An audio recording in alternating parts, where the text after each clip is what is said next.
Well, now to the lady who's really got into them in all of this, Peter Credlin. Peter, good evening to you. But I want to raise something else with you, if I might. Peter, how can we trust anything associated with the Victorian Police? We've got this lawyer, Nicola Gobbo, being an informant to the police in Victoria, who must surely have known this would prejudice judicial outcomes. A raft of current and former senior Victorian police officers, including Simon Overland and Graham Ashton, both commissioners, broke the law. You've got the Royal Commission Chair, Margaret McMurdo, yesterday saying Victoria Police had corrupted the criminal justice system. Peter, what on earth can we trust? We've got that, we've got the quarantining, we've got George Pell. What can we trust? I think very little, to be honest. I mean, I am dismayed but not surprised by the calamity inside the Andrews government with relation to all the hotel quarantine fiasco, all the stuff we know about. But I'm actually more disturbed by what I see coming out of the Coate inquiry, certainly the proceedings to date, to be a lack of justice or integrity in our justice system. I'm not calling into question Coate's integrity. I want to see her final report. But there's just, too much that's happening that I would consider untoward.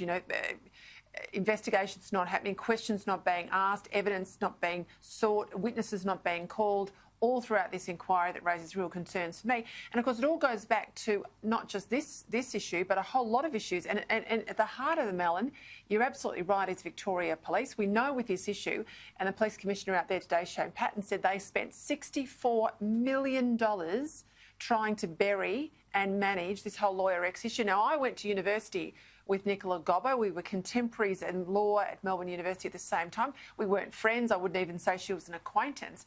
But it's a cardinal rule. If you are a defence barrister, if you're counsel for the defence, you can't sign up in any way with the prosecution. And the police are, obviously, on the side of the prosecution. So she knows that. She was as on a both lawyer, sides. it's part... It was part of the rules that you taught as a young lawyer. She certainly knows that was untoward. The police signed her up not once but multiple times and then paid her $2.8 million in compensation, basically go away shush money. And now this is all blown out. They went all the way through to the High Court. Interestingly, at the time this all happened, involves Graham Ashton. Well, there's a name we remember from the whole quarantine issue. He was the head of ODI, like an integrity division inside Victoria Police.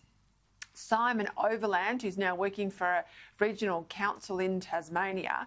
There are real integrity questions here. I'd go as far as to say there could well be criminal prosecutions, but I don't get a sense the people who do the wrong thing, if they're on the right side of the politics in Victoria, or actually the left side of the politics in Victoria, ever get any sense of comeuppance. I just think the ordinary person, we're all pretty ordinary. McMurdo talked in this report, the Royal Commissioner, into the whole police fiasco, their unacceptable willingness to tolerate rule bending to solve crime.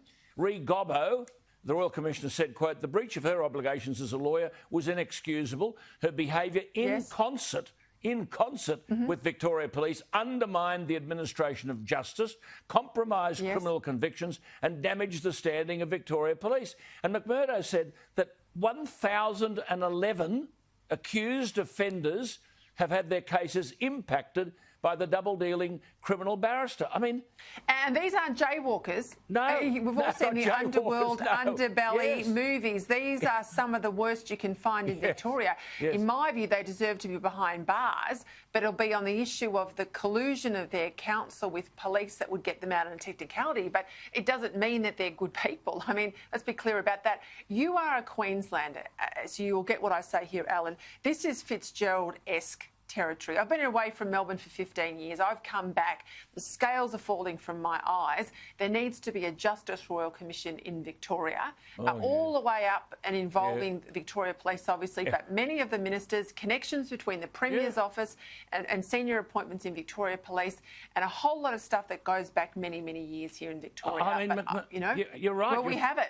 Well, we have it. I mean, so far, Canberra's silent on any of this. I mean, McMurdo said yesterday, the Royal Commissioner, that there were around 100, I think it was, former and current senior police officers who knew Nicola Gobbo from Legal Blue Blood. Gobbo was a registered informant while she simultaneously provided legal representation to the underworld at the height of the gangland wars. And McMurdo named them all. Mm-hmm. And many of them are still either in their job or receiving their police pensions or have reputable names. I mean, I wrote about this on the weekend, and you spoke of it just before. I mean, how can we go after our soldiers in the way we haven't? Yes. You and I have defended them, but the government's gone after the soldiers. The defence hierarchy's gone after our soldiers, and we've got one case after another. I could do a whole week's worth of shows with all the concerns that people should rightly have about the state of justice in Victoria, and what happens? Nothing. Now, if you did a straw poll out now in the Victorian community, maybe you'd find that Daniel Andrews would get re-elected. I mean, at what price is justice in Victoria? Hey, you're absolutely right. Of course it would. I mean, just common sense. None of us are police people or whatever, but it's hard to believe that a police leader of any worth wouldn't seek legal advice once they learned Gobbo had been registered as an informant. I mean, the layman, Peter, can't comprehend that Police Commissioner Ashton would use Gobbo as a source of information without investigating whether that was proper. But then Ashton gets promoted to become the commissioner. And if you look at the submission to Coate that was released on Friday, Ashton is the one who's now saying that, the Premier basically made the decision in relation to private security and hotel quarantine. I do think that the submission with the most veracity, the most truth, is the Victoria Police submission to the Coate inquiry. But there was all that muddiness, Ashton could remember a phone call, but he couldn't remember who it was from. Now, come on. Come on. We all know now he names it in the submission as a call, having come in from Chris Eccles. This stuff is wrong, Alan. And we now know also from material released in the last 24 hours that the Chief of Staff got a phone call, right? Absolutely. The Chief of Staff, she rang Makakos before National Cabinet had even broken up. And now, she hasn't been in the stand, and Makakos says, bring me back, I want to be cross-examined. Have they? No. And then Sutton contradicts himself and said, I didn't release the emails to the inquiry because it didn't alter my evidence anyway. It's just a nonsense. Look, I think we need a Royal Commission in Victoria into the whole public administration from Andrews down. A fish stinks from the top. Great to talk to you. He won't call it, so this is the PM's job with Josh Frydenberg. Up to you. Well done. Listen, you've been wonderful this year. It is our last week. We will catch up, though. Can you know how to catch a plane from Melbourne? Do you know where the airport is? I'm allowed out of town now. You be careful.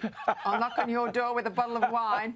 Absolutely. And we'll drink it together. See you Lovely over stuff, Christmas. Peter. All the best. There she is. Have a lovely break. You too. There she is, Peter Credlin, after the break.